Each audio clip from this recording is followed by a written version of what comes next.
Okay, good evening, ladies and gentlemen. My name is John Leonard. I'm Chairman of the Board of Appeals, and welcome to the May 13th, 2021 hearing of the Board of Appeals in the Ice House 40B application. The hearing is taking place at 8 o'clock this evening, and the next two Ice House hearing dates will also be at 8 o'clock. We have Scott Golding present on behalf of the applicant, and Mr. Bosworth is here. And the purpose of the hearing tonight is to have an update on architectural issues from the town's peer review consultant, Cliff Bomer. With us this evening are Virginia Donahue King, a board member, and Brian Connolly, our third board member. So I think, unless anybody has some procedural issues before we start, I'd like to introduce Cliff Bomer. He has filed a May 12, 2001 supplement to his previous March 2nd, 2001 architectural review, and that has been filed with the board. It's been posted on the board's website, the town's website. So if anyone needs to refer to that specifically, that it's there to be read and to be copied. So Cliff Bomer, welcome back to the Board of Appeals. It's good to see you again. Likewise. And hopefully, technology willing, why don't you bring us up to date as to what's happened since March 2nd, and perhaps work yourself through your March 12th supplemental report, giving us some context so we can understand what has been submitted to you and what you will agree with and what additional information you need. Yep. So that the applicant can continue proceeding in an orderly fashion. The floor is yours, sir. Terrific. Thanks. It's good to be here. And I think for those of you who did read my letter, and it was just yesterday, so I understand it. If you didn't have time, I think the tone of the letter is pretty clear. That I think overall, from my perspective, I was very happy to see many of the changes that were discussed were implemented. I think that's a really good move in the right direction. Most importantly, I think, is that I'm a believer in the overall concept of the way the building sits on the site, the way the massing is organized. And I think that's all working to my satisfaction. And I think at the end of my report, I said that. I have spoken with the civil peer reviewer, and the two of us almost always see pretty much eye to eye in our evaluation of plans. So I think that an important thing that happened today was that we saw the landscape plan, because both he and I were wondering where it was. There were references made in the civil drawings as well as references made in the architectural drawings to the landscape plan. So it was really good to see that. I did just get it actually this afternoon even, but I've had time to look at it, and I have some comments. So I think overall, I'm pleased with the direction it's going. I think at this stage, and I think this is a good thing, is that because the overall organization, I think, is working, and I think it's conceptually sound. The project is conceptually sound.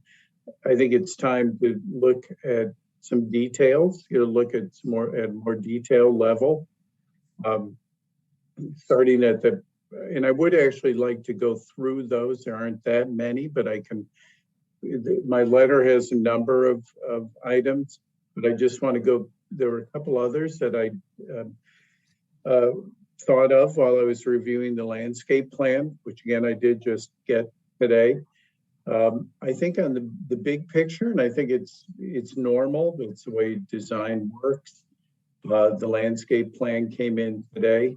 So I think it's time to look at the architectural, the landscape, and the civil plans and make one last pass to coordinate those drawings. So they really are complementary. When one refers to the other, it makes sense when their building elevations shown, they actually reflect the grading on the site. So you really see what you would see. It's a normal stage. And I think in order for the board and the public to really understand the proposal, there's that one last step of nobody's looking for working drawings at this stage, but I think coordination of these schematic drawings is important to really see the full picture.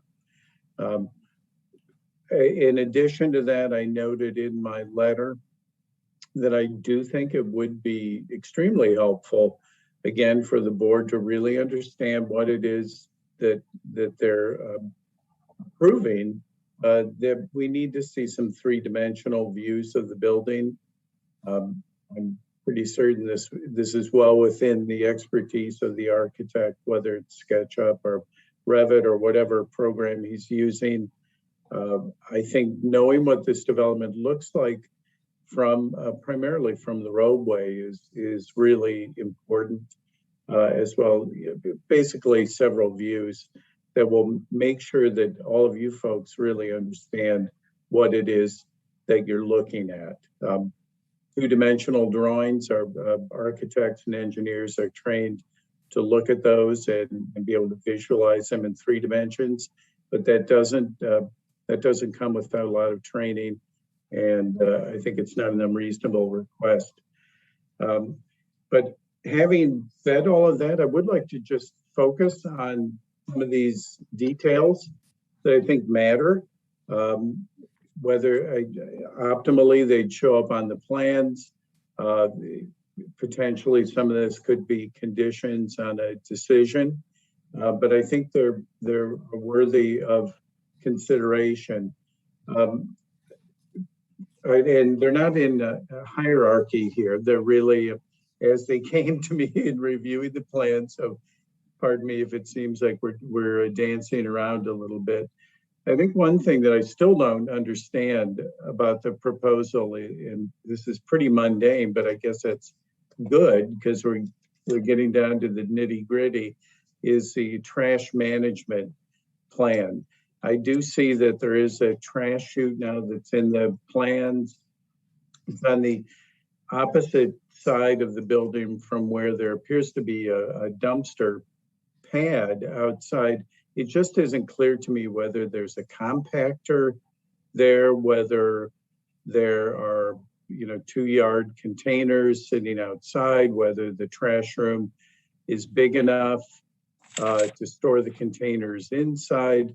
But generally, I would expect to see a narrative that the trash management plan, and I think it's of particular importance here, or at least what kind of jumps out at you, is that there is an apartment in that northwest corner of the building that would be looking directly down at the dumpster, which would certainly not be pleasant. And the stack of units above that would also have a really prime view of the dumpster. So I think, is that really the right place for the dumpster? If you're rolling out containers, can you put the dumpster on the other side of the parking lot? So I think it really matters as far as certainly marketability of an apartment that's looking right down on a dumpster, not to mention any potential odor or health issues associated with that. So that again, this is kind of a detail level, but I think it matters. Another point is that I requested material call outs on the elevations of the building. And and my report notes that did happen, but I would like to confirm that there is a call out on the lowest level of the building for fiber cement product, and the shingles are called out on the roof, but there's only one elevation that calls out the material in the main field of the building.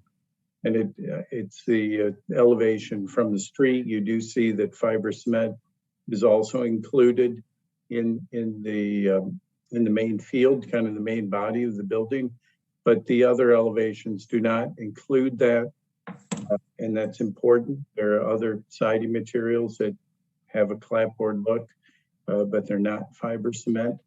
So I think those need to be carried around to all of the elevations.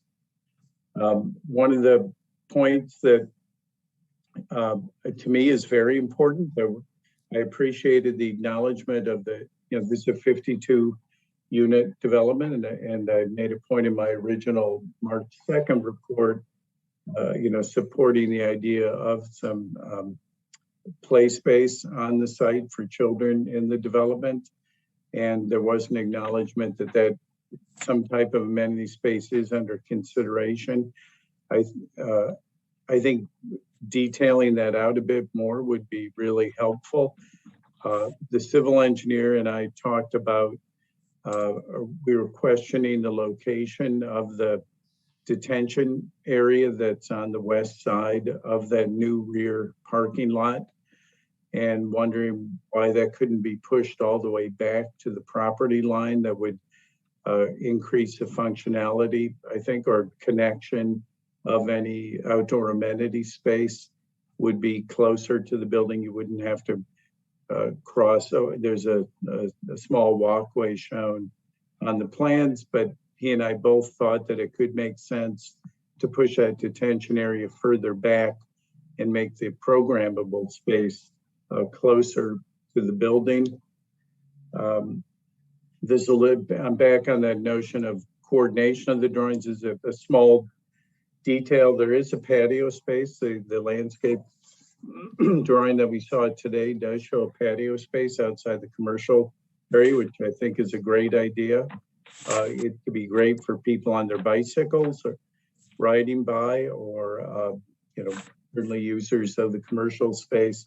The architectural narrative doesn't actually kind of says that maybe there's patio space, maybe there isn't. Again, for me, it's a coordination issue, just kind of getting all of the various documents consistent. You may recall in my original report, I talked about how bicycle friendly this environment is, and it really is. And I think there were some bike racks noted on the drawings now, but there are exterior bike racks that I would expect would be used by visitors to the development.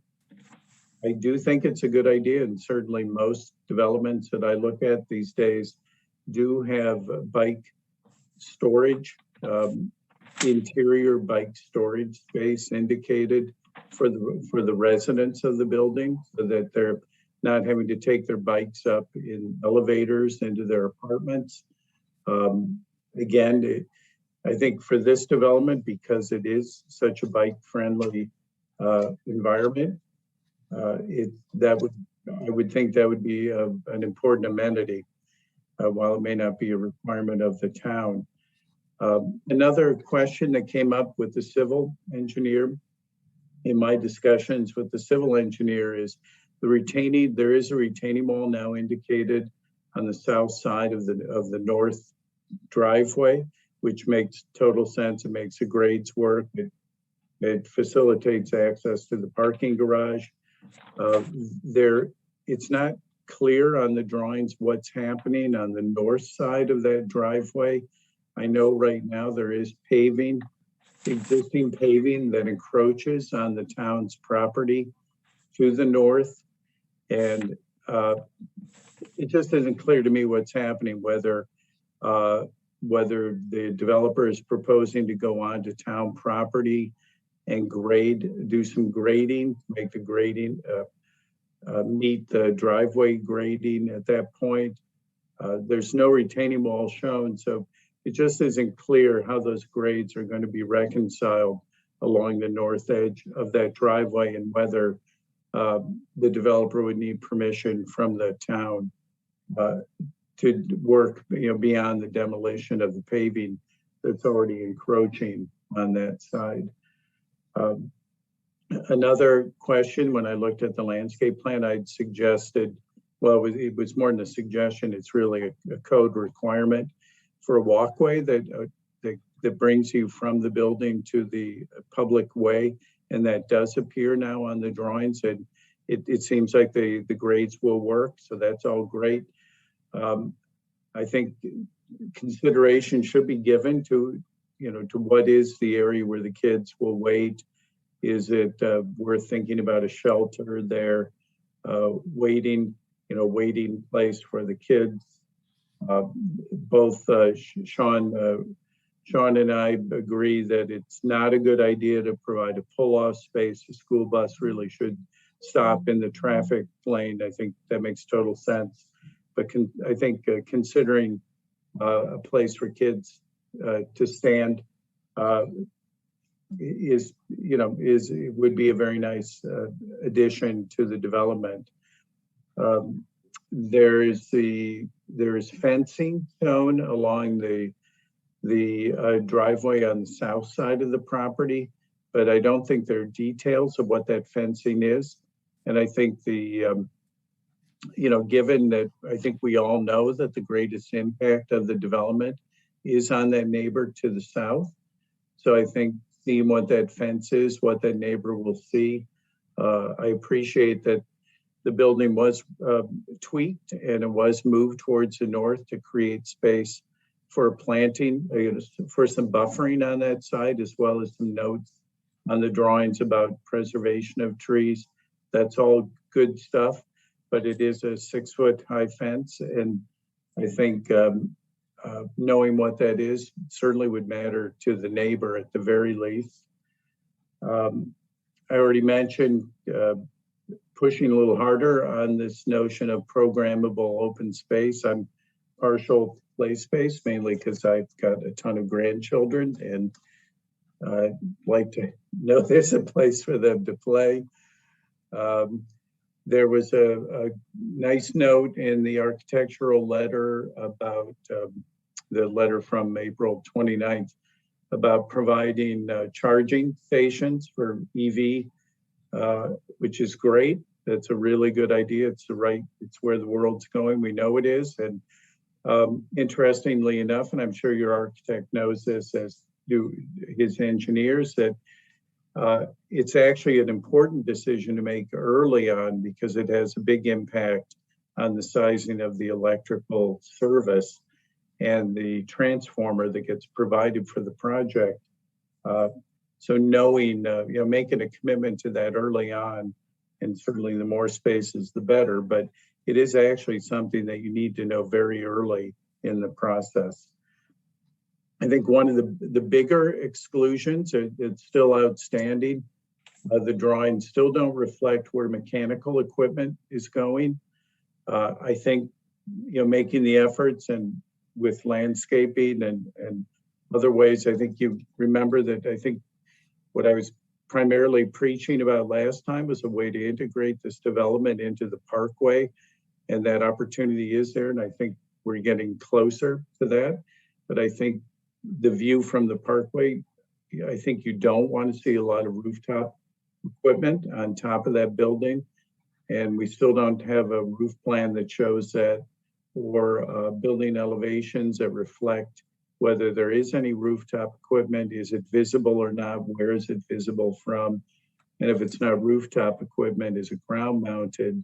In which case it needs to be shown on the landscape plans. And currently there's paving comes very close to every elevation of the building. So understanding where mechanical equipment is going to go is actually a pretty important design consideration.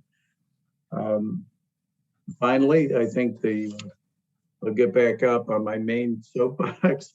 I appreciate the fact that the architect mentioned in his response letter that the parking has been redesigned. I think it satisfactorily as far as emergency access. Sean is very comfortable with that, as best I can tell from my discussion with him. I would encourage, well, in any case, the architect's letter does note that there was a concentration of potential planting space in the parking lot that faces the roadway. That's a little ambiguous at this point because it's also indicated as a rain garden, which generally would not be suitable for tree planting. My own recommendation is I would look at probably doubling the amount of space that really would be suitable for planting trees, and consider there is a decent sized space. I think it's almost 30 feet wide between the roadway and the parking area. The landscape plan shows some plantings, primarily street trees. But again, I would think make another pass through that landscape plan to make sure that what's actually shown is feasible.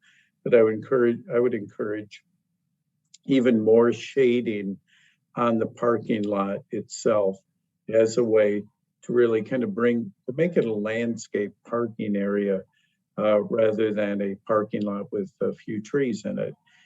I think if the number of parking spaces is really that critical, I think it's possible that a few more spaces could be added to that rear lot to compensate for areas that might be lost for tree planting in the primary parking lot out front. That's kind of where I'm at now. I'm happy to be able to talk about it at a kind of detailed level like this. To me, that's a good thing. But all of those points to me are important. I think the project will really benefit if there's another pass through coordinating drawings and consider along with whatever Sean there. I know Sean had some other issues that I don't know if he's reported them to you yet or not. I think he was a little concerned that the parking on the west side of the building was too close to the building, that should be pushed back a little bit. But I think I would recommend another submission of same level of drawings, but really making sure that they show critical elements. And I hope they would show even more enhancements towards efforts to really tie the project better into the parkway and ensure that the residents really have a suitable place to live. Good, that's great. Thank you, Mr. Boma. Sean is coming in on the 27th of this month. Okay. So I may have preempted some of his comments, but he and we talk a lot about a lot of developments, and my guess is you've given him a lot of direction. Yeah. And I'm sure he appreciates it. Let me, Mr. Chairman, is there a opportunity for the applicant to speak? Oh, absolutely. What would you like? I appreciate Mr. Bomer's analysis and his extended review of the project. It's the interaction between everybody has been really helpful for us. So thank you very much. I just wanted to run over a couple of things that Mr. Bomer brought up. One was we have provided a 3D analysis and visuals of the project. So Cliff, I'm not sure if you've received these or if they're not a part of the package for the town, but they have been out there. So if you need them from us, I'm sure Chris would be happy to provide them to you again, but they have been part of the original submission. Yeah, no, I understand that. And I have seen what's been submitted so far, but things have changed a little bit. Well, let's remember, the only thing that's changed is that we've shifted it to the north about 5 feet. We haven't really changed much as far as the roof line, the layout in the overall footprint hasn't changed. So Chris, if you could provide any sort of update, I know you were talking about changing a gable end on essentially the would be what, the east side. If there was any significant change, it would be helpful if you could provide that to Mr. Bomer for his review. Well, and I think where I was going, and I understand what you're saying perfectly. I think where I was going is integrating all of the plans. So the renderings do change even with the proposed plantings out front. So again, you're right. I've seen some images already, three-dimensional, but. Okay. So maybe, Chris, if we can have Katya from the landscape architect firm provide you with some more information, maybe that'll help the layout, Mr. Bomer? Yeah. Okay. So Yeah. Chris, I'll facilitate that with Katya and yourself. The amenity space that we have provided in the rear on the west side of the property, we've gone through several iterations of that and speaking with Sean on how this would lay out.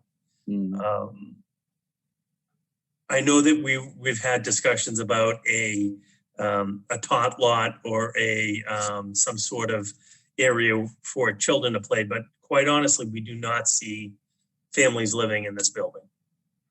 It's really not, there may be, but that's not really where this is leading us to. So we can take another look at it, but our concern is that we don't want to create a playground where a bunch of kids from the high school are hanging out in the back of the building. I think that would be a detriment to the project overall. I think maybe that, and that's fair enough if you, and you're in a position to understand your market better than I am. I think maybe then just some more specificity, whether it's an area for grilling, a fire pit, whatever it is. I think it's fair for the neighbors and the board to know what you may be proposing back there. Okay, and I think if you on the landscape plans from Verdant, it specifically calls out the fire pit and the picnic area. Yeah. Okay. So we will, your comment of coordinating with the civils is a very valid point. They have not caught up with the civils yet. So you had mentioned about the amenity space in front of the commercial area, that we're proposing a patio on the landscape plans, but it's not shown on the civils. So your point about coordinating is dead on. And that will catch up at the next iteration. As far as the paving on the north side, there is no impact to the abutting property, which is the town of Milton and the Milton Conservation Commission. The elevations of that drive lane are close enough to the existing conditions that we will provide a bituminous berm on the north side of the property that will contain the water runoff.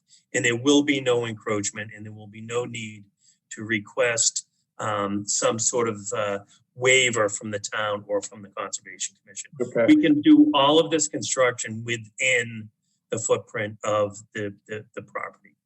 There is some demo that has to happen over there, because I think the existing conditions show some paving encroaching on that side. We have an area that was paved and encroached upon, you are correct, somewhere over the years where there was some area paved on the Milton property. Yeah. We're proposing to clean that up. And I think that removing that asphalt and cleaning that area, we can work out with the town in what they want as far as how we leave that area. And I think that probably is open for a further discussion with the responsible parties. Yeah, I mean, I was responding strictly to the note. I think the note said restore the area in that area. Okay. This is again something that Sean will probably talk about more than Understood. I thought we should address it here. The other item that was brought up was where are the mechanical units for the building?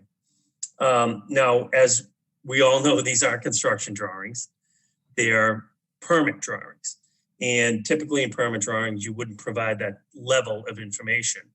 But we know that we're providing small condenser units on the roof, and the units themselves will have Navian style heating, hot water heating systems. Gas fired. Yeah. So typically at this level of discussion, we're not showing where the mechanicals would be.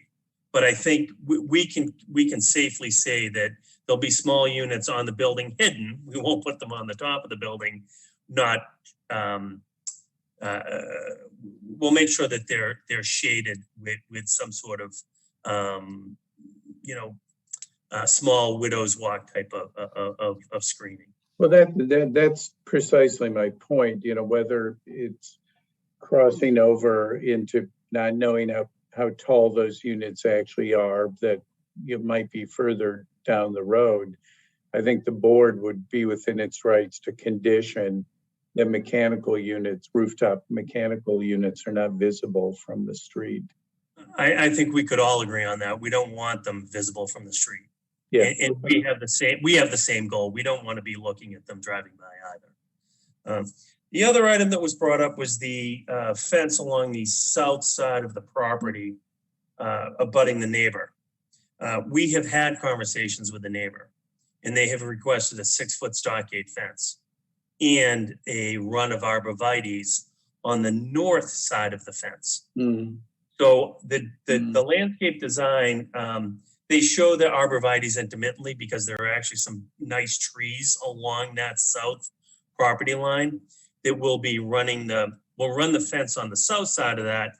The arborvitaes, we would like to do a continual run, but we would be removing nice, healthy existing trees. Yeah.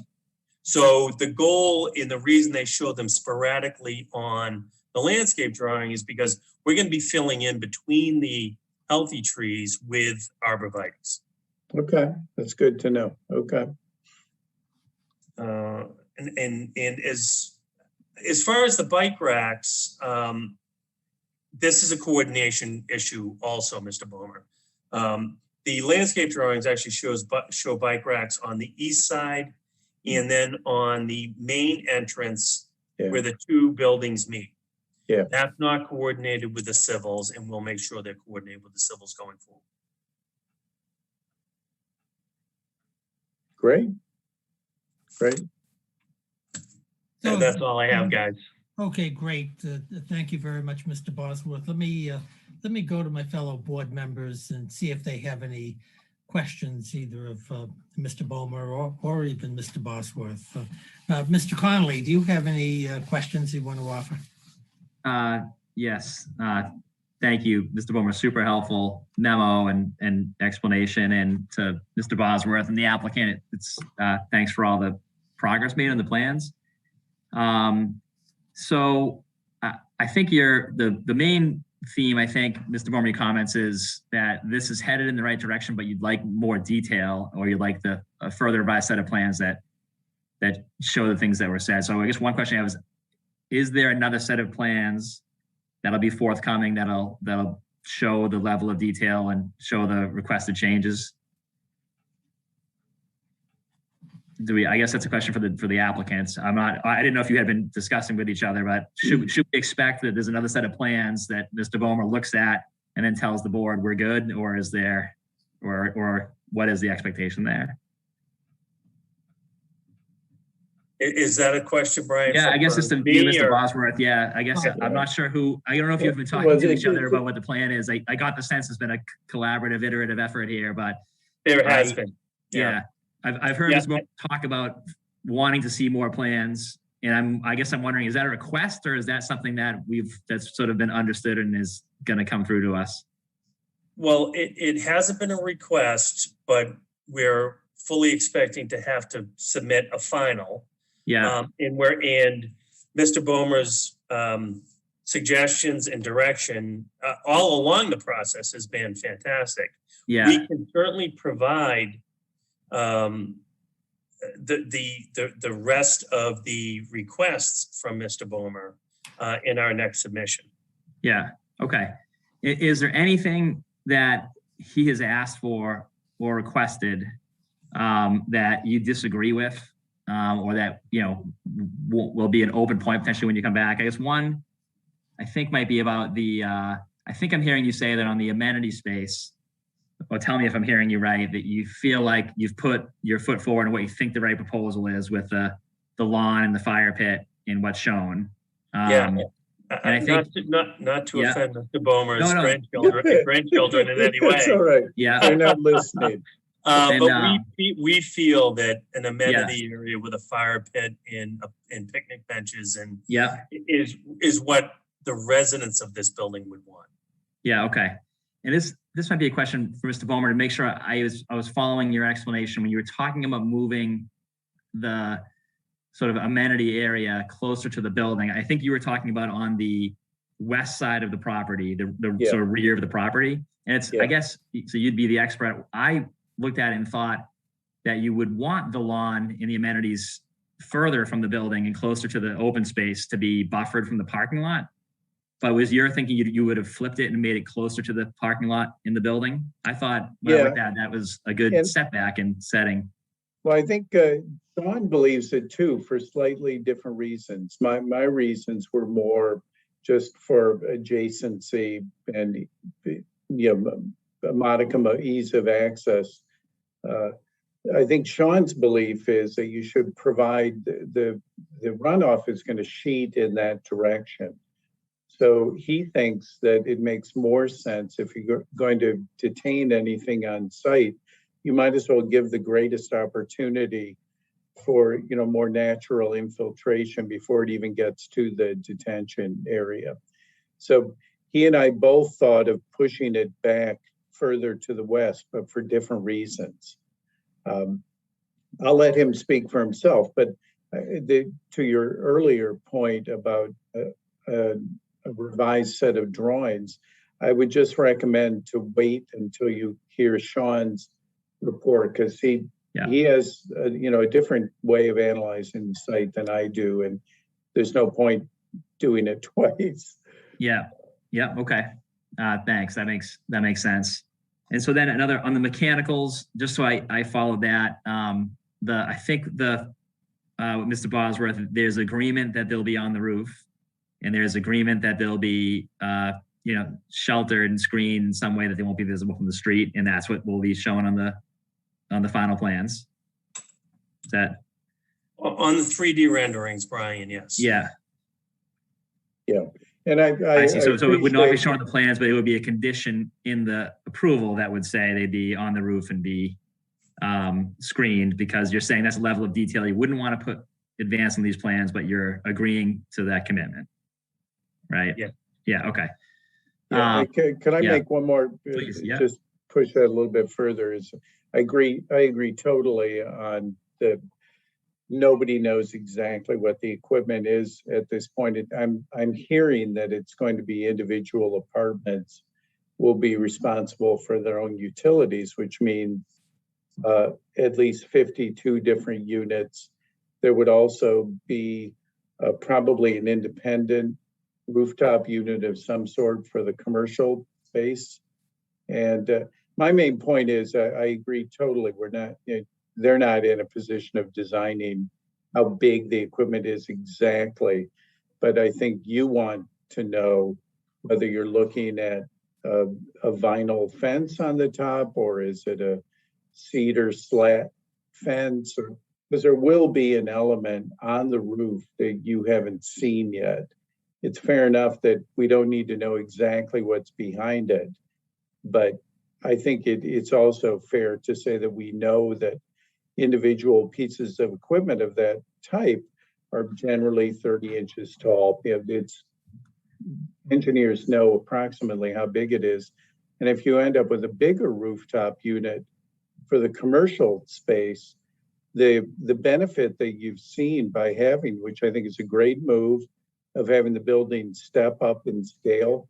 The commercial area of the building is lower, the lower scale that's closer to the road. But I don't think you want to then see sitting on top of that a large commercial rooftop unit, nor would the resident in the unit that's immediately to the west of that, looking out on that roofscape. So yeah, I think it's important to state, Mr. Bomer, that the commercial space, we certainly don't want to put the mechanicals on the roof. Yeah. That we're going to want to put that on the ground on the south side of the building. Yep. Well, you know what I'm talking about. I do. Yeah, the people above that don't want to be looking at an air conditioning unit. Completely agree. Do you have space on the south side of the building for it? Yeah, we have green space on the south side of the building that we can place them. So it kind of looks like a lawn here next to is it going to basically be next to that paved area in the front, yet like right in front of the building? Yeah, that's where we could squeeze it in. I mean, is that or maybe in that, is that desirable? I mean, that's the front. Yeah. That's the front door, isn't now mechanical equipment. No, that's not the front door. Not the front door. The front view, though. The emergency vehicle drive. You're talking about in the buffer zone on the south side. Correct. Yeah. So when you're pulling in that driveway, it's to your left. And remember, that driveway is emergency vehicles only and deliveries. But it's not the front door, actually the front door, but it'll be the first thing you see when you're looking from the street, right? To someone standing on Blue Hill Parkway or across the street looking at it, your property, that would be one of the foremost features. Nope. If you're across the street looking at the property. Nope. No, it won't. No, it'll be against the building on the south side. There's vegetation on the landscape plan that's shown essentially on the east side of the building, that if you were looking west down that emergency drive, that south side of the building will be blocked by vegetation. So it's south of the building. It's not east of the building. It's not alongside the east facade. It's along the south facade. Nope. South side, Brian. South side. Yeah. Well, all right. So I get and maybe Mr. Bomer, I need your guidance here. Like what's reasonable for us to expect here?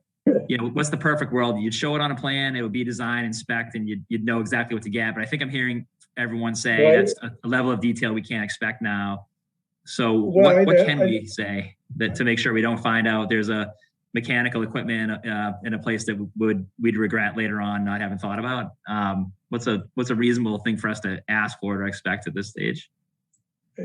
Well, I know my opinion. My opinion is that probably the biggest unknown in projects of this scale is transformer location.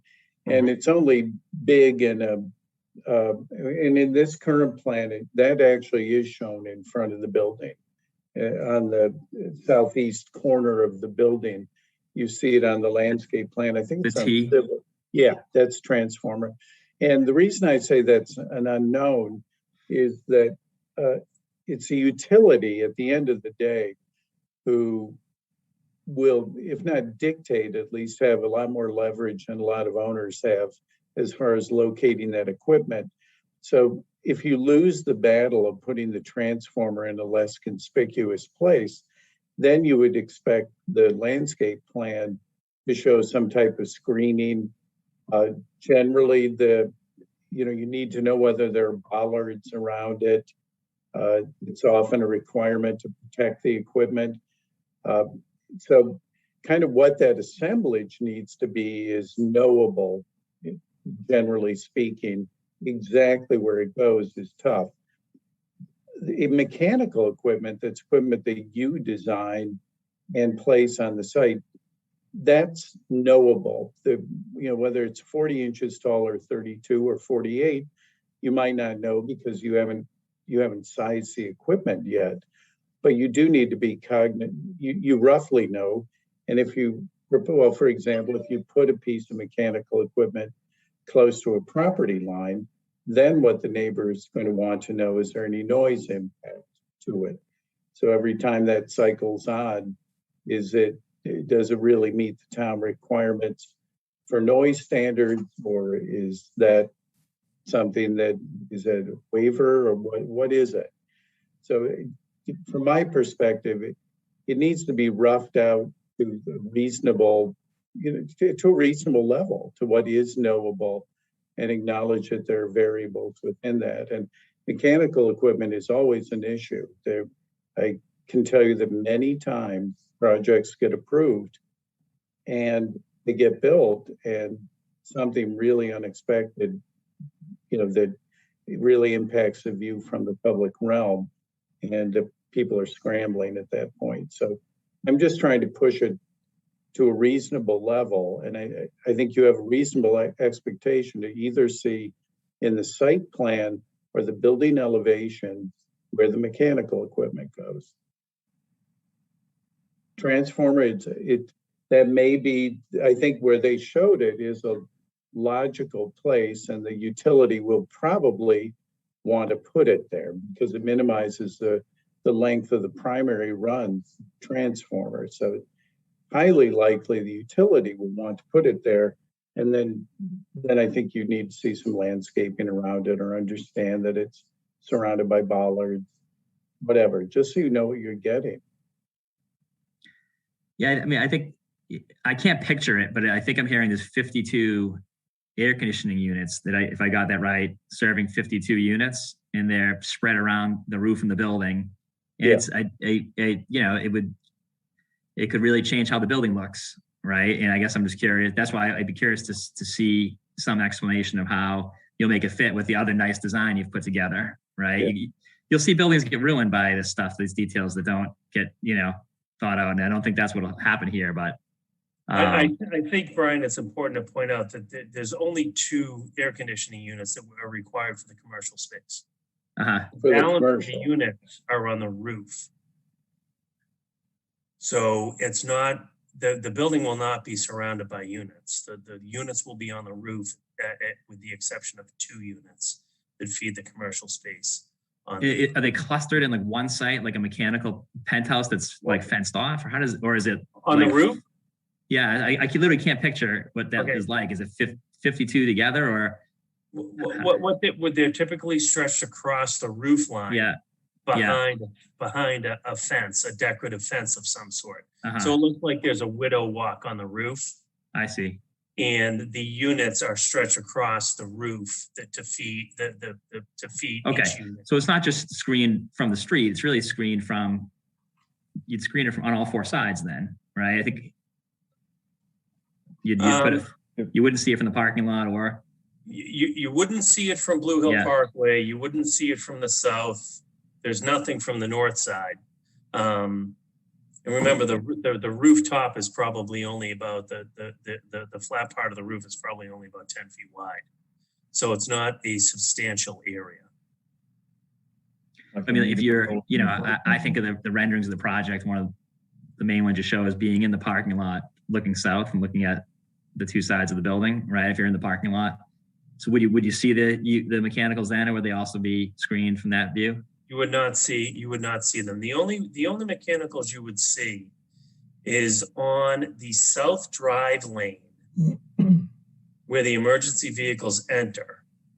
Up against the building, there would be 2 separate units, one for each commercial space. Yeah. Like your typical home condenser unit.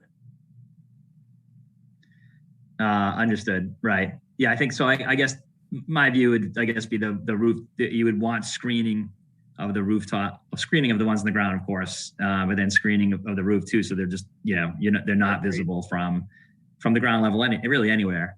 All right. So thank you for the time on that. I understand it better. On the bike storage within the building, that was another one of Mr. Boehmer's comments. It's a very bike-friendly neighborhood and address. And do you have? I think I recall from a prior presentation there, in the, one of the wings, you have a big basement storage area. So is there a plan to provide bike storage? There is. what is that? What is the commitment there? In the lower garage section, there's space to provide bike storage. And is there an amount of, I think it's, and Mr. Moore told me, would usually sort of commit to a certain number of bike storage spaces in a project? We can provide the size of the area in the volume of bikes that could be stored in that area. That's not a problem. Like Mr. Bomer, is there a standard you'd expect to be met for? Is there like a ratio that you try to strive for? Well, it's different cities have different opinions on this. The city of Boston, it's 1.0, it's 1 per unit. Cambridge is 1 per unit. The best place to look if Milton doesn't have a standard right now is to look at the BPDA bike standards, for the city of Boston. Then Cambridge has a really terrific handbook on how to plan for bike storage. So those are kind of the far end. But again, I think in a building where if you're not, unless it's elderly population, if you're not expecting a lot of kids, then you probably are expecting a lot of people who ride bikes, especially nowadays. So to me, most of the buildings we do are kind of on the heavy end. It takes up a lot of space, but there is a lot of, even outside of the basement space, the parking space in this building, there is some significant basement space shown. It's feasible. Ideally, it's good for the bike riders to be able to get to that space without going through the more finished areas of the building. So to be able to go through the garage door to get to the bike storage and then the elevator. Yeah, no, that's right. Yeah, so it would be great. So, Mr. Bosworth, in your revised plans, just to indicate, how big and how many parking spaces you can commit to. And I think we'd just push to accommodate as many as you can there. Mm-hmm. Yep. And, but so Mr. Moore, I was looking through my notes, right? It was things like more detail on the trash management, more detail on, how all the various plans fit with each other. But other than where the amenity space would be located, which we talked about, maybe the mechanicals and the provision for bike storage, I think pushing them maybe to consider more trees and more landscaping in the parking lot. Yeah, that's right. That was, yeah. And yeah. So tell me, I see the revised landscape plan, which is really helpful to understand. So is your point of view, they should be doing more landscaping than in the parking lot than was shown here? Yeah, I mean, what I'm advocating is that, well, first of all, there is a plantable area on the east side of the parking lot in between the roadway, and there's street trees shown, but there is some space there. You have to be careful about sight lines down the road and other important considerations, but there is territory there. And my recommendation would be to move where they, first of all, confirm that those 2 trees that are shown in the parking lot are actually plantable there, because I think the civil drawings show that as a rain garden. And I don't think that planting trees that can grow to any scale would be suitable for that. I think I'd pass that question on to the civil reviewer. My own recommendation is, for heat island effect and other environmental reasons, I think it's not unreasonable to probably double that, to have 2 plantable islands where you could fit, 4 to 6 trees that could grow to some scale. I think there is space in the back where the spaces, if you needed to really recover those spaces that you lost, I think there is space in the back, perhaps, where that could go. That's my own recommendation. I think to whatever degree you can bring more plantings into the site. Going back to the original review back in early March, again, I think it's kind of unusual by today's planning standards to advocate for parking in front of a building. kind of isn't done anymore. Most people really think the parking should be shielded from the public way. And I know that this development started that way. It's flipped around. And I think that's okay that it went in that direction, because I do support the idea of the massing being similar to that complex that's there now. I think that's a totally fine idea. But I do think that in recognition, I think, of more contemporary standards, I would recommend really some more intensive landscaping in that parking lot to really make that lot a more pleasant place and not really look so much like a parking lot. I think we can take a look, Mr. Bomer, at possibly adding another rain garden area in that parking lot and trying to create some more shade. I think it is important to note that right now there's over 400 plantings proposed for the site. Yeah. So it's not that there's a few plantings proposed, there's over 400 proposed. I think, Mr. Bomer, your point is there's one big heat island in the middle of the site with 2 trees that you're not sure are sustainable. That's what you're saying, right? And so what can we do to, right? It's on the one hand, like a compelling achievement. I think they have 400 plantings, but there's one big hole in the middle. And I think you're saying, can we do something about that? Yeah. And if I'm hearing it right, the only, well, Mr. Buzz, you can tell me, is the drawback to doing that you lose parking, or are there other drawbacks to doing that? Well, Brian, I think it's important to note that the massing of the building is proposed on the existing footprint, which has kind of evolved from dozens of conversations through the past 2 years. Yeah. So the existing footprint, we're trying to stay somewhat within that dimension. Yeah. The fact is the area where the parking lot is proposed, there's approximately 4 or 5 pines, several of them damaged, that there isn't a significant amount of shading in that area now. And we feel that with over 400 plantings, it's substantially more than what is existing out there now. Although I do appreciate Mr. Bomer's position on trying to add some shade to the parking area out front, and we can take a look at adding another. Yeah, I mean, I guess it seems to me having more trees, right, and breaking that up is good. Okay. And so you would do that unless you had a counter reason why you wouldn't. Maybe it's cost, maybe it's parking is more important. And I'm just kind of trying to understand what would be the tension, the pushback on accommodating that. There may be good reasons. I just like to understand. I think parking in general is a commodity.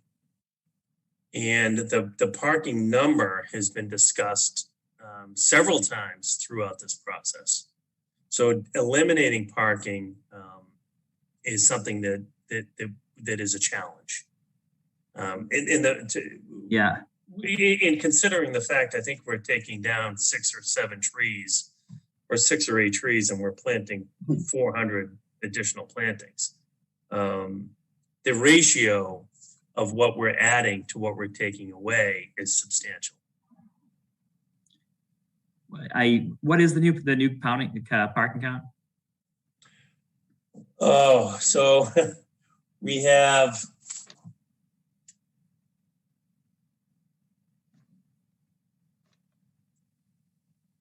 46 out front. We have 19 on the west. We've proposed 6 parking spaces that will access the, it's essentially for residents of the town that want to access the walking path that we proposed for the pond. So there's additional 6 out back. And then in the basement, we're up to, bear with me for a second.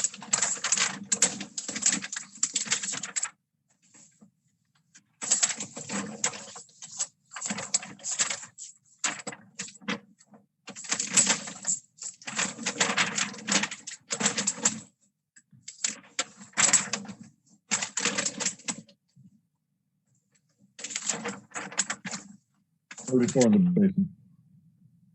I'm sorry? 34 in the basement.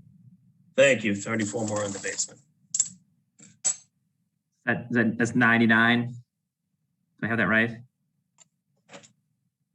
Plus 6. So that's okay. So I didn't do the math, Brian. My apologies. I'm sorry. I'm doing it quick here. No, I think I think that's 99. So you're almost at a 2-to-1 ratio for your residents. Not, and then are the 6 parking spaces in the rear meant to be set aside for the public? Is that right? They are. Yeah. They Yeah. are. We have pledged from the beginning of the project to provide an amenity to the town, which is essentially an access to the pond. And we've proposed 6 spots on the northwest corner for residents of the town to park, get their great. coffee, and take a walk around the pond. The how many how many of those spaces you think are demanded by the retail, the commercial space? If you had to get in. Yeah, our estimation is at most 6 at any time. So I guess we're and then we'll move off this, but yeah, that leaves you 90 plus spaces for 52 units, almost 2.0. That's a really healthy parking ratio. And I don't know, it would be interesting to see whether I don't know enough about landscaping to tell you, but it would seem that if you could make a meaningful difference with a couple spaces, that might be a good trade for your own project. Never mind for these issues. I think, Mr. Bomer, that's the point that you're trying to make. It is. Yeah. Yeah. Yeah. Well, we're happy to consider losing a few spots. I think that our goal of parking has been driven by many comments from not just the ZBA, but from conservation and other boards. They say that they're pushing you to have more parking, right? Yes. Okay. No, they are. Good. That's what I'm trying to understand. That's why we created that additional 20 spots on the west side, is because there were several comments that there wasn't enough parking. So now we're being told to eliminate parking, and we're happy to find that balanced solution. And if it's giving up, 2 or 4 spots, that works for us. But we have had several conversations with the boards on increasing the parking, not decreasing it.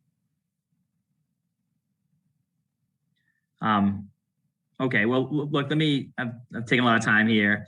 I think what I'm trying to do is I'm sensing a project that's really made a lot of progress, right? I think I'm hearing Mr. Bomer say we've got the footprint of the building it's set well, it's put in the right place. I think you're saying it's roughly drawn in a way that you approve, right? Mm-hmm. And many of the issues that have been on the table have been solved. So we have this pushing toward a lot of success. And what I'd like us to try to do is really isolate what we haven't figured out yet and put ourselves in a position to have a project that's going to have the board's sort of full support and no surprises, no surprises for you in terms of conditions that the board would want, and for us and things that you find objectionable. And so I think it's down to these few issues, but I don't know, I don't know, Judy, if you have any sense on the parking, that would be helpful to me to understand if I'm underestimating a concern that another board has about parking demand. As I don't want to be pushing against someone else's good idea on parking that I haven't thought enough about. Well, part of the problem is that I think communities are so used to overparking sites that when they don't see something that conforms to their zoning requirements, they assume there's not enough parking. So, I'm probably the wrong person to ask because I'm not an advocate of a lot of on-site parking. I think that, I know, Charlie, you must be so sick of this, but I think that the more you can do to, make the space, pleasant, attractive, and green, the better. And it seems to me as though there's a lot of parking on this site. And I understand why that's happened. I do. But I don't think that the board would be out of line to ask the applicant to reconsider exchanging parking for perhaps more green space or something, just a more amenitized, I think, site for the residents. I guess that's where I'm coming from. But, your town planner, I think, also maybe has an opinion about this, and you may want to even hear what he has to say. But I'm not an advocate of overparking these sites. I think multifamily housing in general just gets overparked, and then we have these silly heat islands for no reason. Well, I guess, yes, Judy, it's been challenging. Let's say everybody's opinion on parking. So we're walking the line the best we can. I know. But if we can solve this right now, if the board would like to see an additional planting island with the understanding that they'll lose a couple of spots, we're happy to provide that as long as everybody in this Zoom chat understands that we're going to lose a couple of spots. And I think it's important to recognize that although many boards may have an opinion about this, the board you have to satisfy is the one you're talking to right now. That's why we're having the conversation, Judy. I know. So if the board would like to see that, we're happy to add an island. We can move the island that's proposed to the east, add another one to the west, and give us two islands that will add some more green space. Is that, Mr. Bomer, is that along the lines of your? It totally is, combined with just confirming that you can plant decent scale plants there. So whether that's actually a required rain garden area or not, I think that's something Sean is more qualified to answer than I am, but I think what will make this building look the best from the street and create the most effective shading is larger scale planting. So yeah, I think another island of similar scale, as long as it can be planted with significant trees. Okay, so I think this is where we're going to run into a little, where the juggling between boards.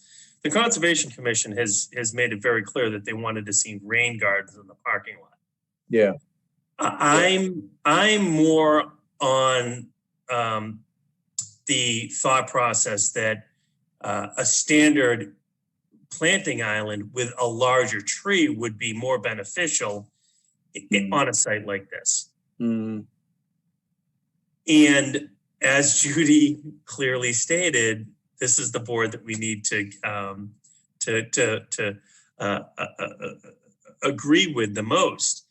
Is it this board's opinion that a rain garden, because we know, Mr. Bomer, we know that large tree planting in rain gardens are not ideal. Correct. Yeah. Is it the board's opinion that we go to a standard island and provide larger shade trees that can really provide some shade in this parking lot?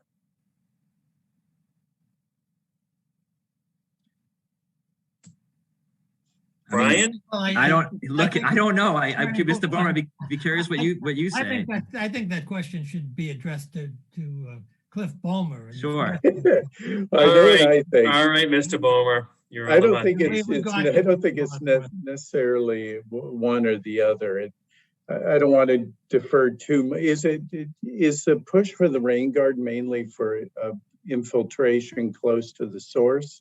Is that the idea? We don't have an infiltration issue on the site. The drainage calculations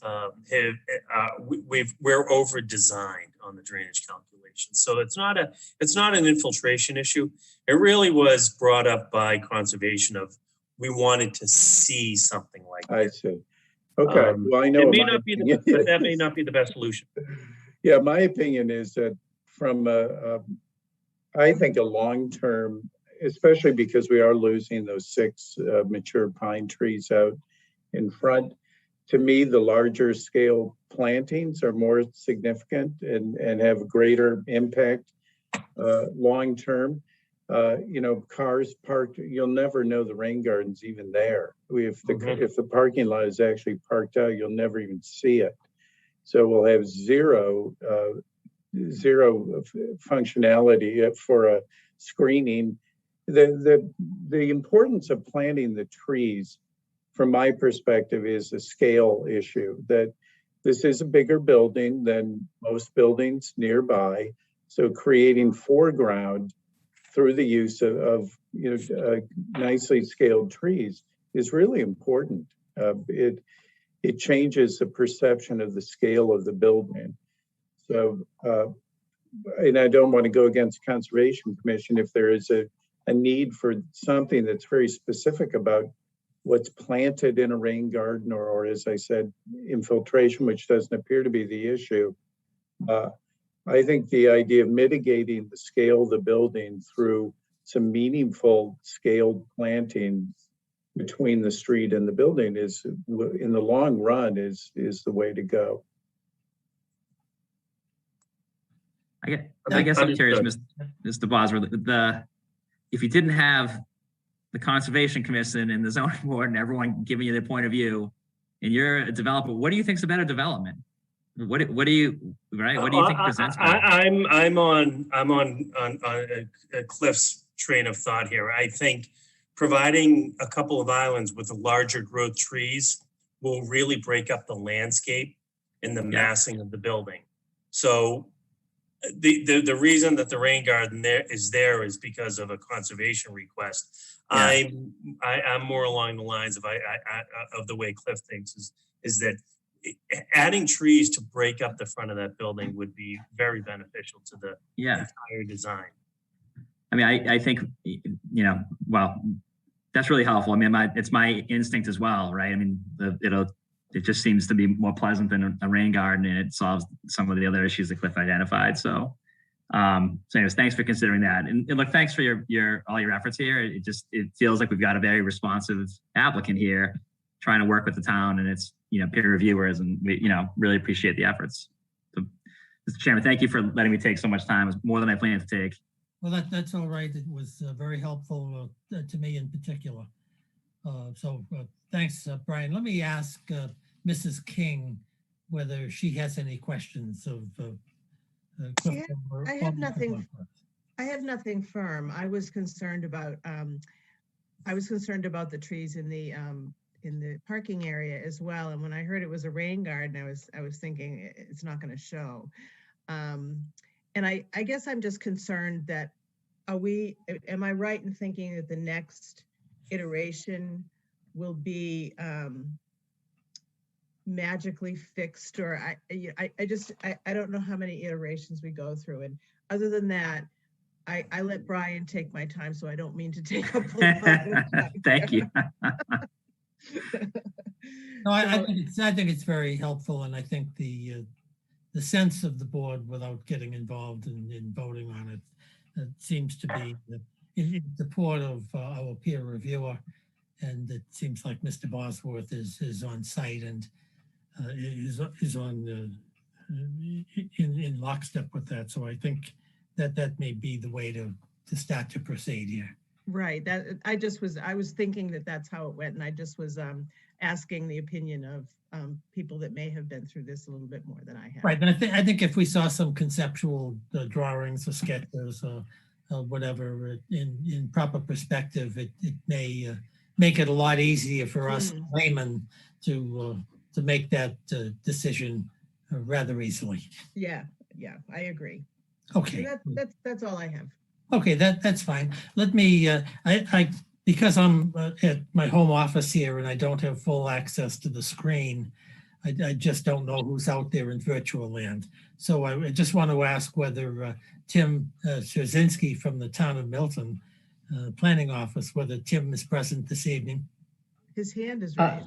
I'm here, Mr. Chair. Yeah, well, good. Well, welcome to the Board of Appeals at 9:20 in the evening. Thanks for participating. I know this is tough on you and your family. Do you want to weigh in on some of these issues? Yeah, Mr. Chair, thank you for the opportunity. Just a couple quick things as I was hearing some of this discussion. One, and Mr. Bomer alluded to this, I've been pointing developers in the direction of the City of Boston bike parking guidelines. I think they're very good. Not only are they good empirically, but a couple of my buddies wrote them. So I always like to give them a little credit. But they are good guidelines, and they deal with, soup to nuts, what type of racks to use, how to lay out a bike room in a multifamily building. So I've already written a note to myself to email those to Mr. Bosworth in the morning. And I think they'll help him go a long way towards designing a good bike room for his development. I think the placement of this project kind of right in the middle of Blue Hills Parkway, which has decent bike infrastructure, and I think bike infrastructure that will only improve. And its connection to the Blue Hills, I think, I don't know if you're going to be marketing this to sort of, the urban outdoorsy type, but I think it would be a great project for that sort of thing. And having that bike space would be really great. So I'll email you those guidelines in the morning. Thank you. As it relates to this sort of question about, and I fortunately I don't have the plans on me, I'm on my phone. But I don't want to run afoul of the Conservation Commission, who are heroes and do a lot of heavy lifting for this town. My thoughts on the rain garden are, to the extent that a rain garden helps you avoid installing other types of gray infrastructure on the site, I think the rain garden holds a lot of value. If the utility of the rain garden is more kind of aesthetic and demonstrative, then I would probably lean kind of in the direction of, we should be planting, trees, which serve another kind of aesthetic purpose, an architectural purpose, and also a stormwater purpose. Let's, be totally frank that, as those trees grow, they suck up more and more water. One thing that may be helpful is, once Sean Reardon's report comes in, maybe even a conversation with him and our town engineer, who has a strong expertise in stormwater management, and has a connection to the Conservation Commission. It may be appropriate maybe just have a quick call and kind of figure out kind of what's the best kind of course of action. Because I do want to be helpful to the developer in terms of navigating the different types of advice that he's getting. And if we can all have a situation where the Board of Appeals and the Conservation Commission are not at cross purposes, I think that will be good. And then I think on the parking, Mr. Bosworth, I don't not believe you that you've been pulled in different directions. My advice from the beginning and my counsel to any board that asks is you build as much parking as you feel you need to have a marketable project, and not a single space more. Again, that may not be everyone's opinion, but I think, you can build a strong project with a decent parking ratio, and extra parking, especially on a site like this, I don't think does anyone any favors. But as Judy said earlier, you don't have to please me, although it would be nice. You have to please the Board of Appeals. So I think, continuing to work with Mr. Bomer on that issue. And I think, as it relates to other boards, I think, putting your best foot forward and making your most positive affirmative argument for, the parking ratio that you've got is really the way to go. And I think really being able to point to the fact that, well, if we have a little bit less parking, we can have more, pervious surface, more landscaping, more open space. I think these are all, positive things for a site, especially one that, is kind of nestled into, Pope's Pond and is on this kind of, recreational, ecological kind of parkway setting. So again, I'm not the boss of these things, but if anyone wants to know my opinion, that's what it is. And then as for everything else, I had a chance to skim Mr. Bomer's letter. We've got additional peer review reports either coming in or we've already got them. I'll be disseminating those to my colleagues in the town departments, and hopefully, if they have any comments, we'll be able to get those to you in short order. So that's all I've got for now. Again, Mr. Chair, thank you for the opportunity. And again, I want to kind of reiterate kind of something that's been a theme, for the evening, and I think for this hearing. It really is refreshing and good to be working with a developer that wants to put together the best possible project and to reach, a positive consensus with the town. It really is, I think, is going to yield a really good product. So, kudos to Mr. Bosworth on that. Thanks, Tim. We appreciate your knowledgeable remarks very, very well. Let me ask Mr. Golding, do you have any questions, or you want to weigh in on any of these issues? Or No, I don't have any questions. I would, no questions. I just like to thank everyone. I think this has been a very productive and constructive meeting, and you know, all the comments have been very helpful. So we appreciate it as a project team. Great, and I'll tell you from the Board of Appeals perspective, we appreciate it as well, and look forward to a continuation of this. Let me ask Ms. Sutton, Bev, is there anybody present out in virtual land who has their hand up to ask any questions? There is not one person with their hand up or their hand down. There's nobody out there. There's nobody out there. No. Well, and I was expecting such a large turnout. So, and that's fine. I just wanted to be sure that nobody was Sure. was shut out of the process. Mhm. So thank you very much. Let me ask my fellow board members, is there any further issues that we want to bring before the board at this time? Brian, what do you have to say? Are you content? You don't mean you're giving me another run at this, are you? Well,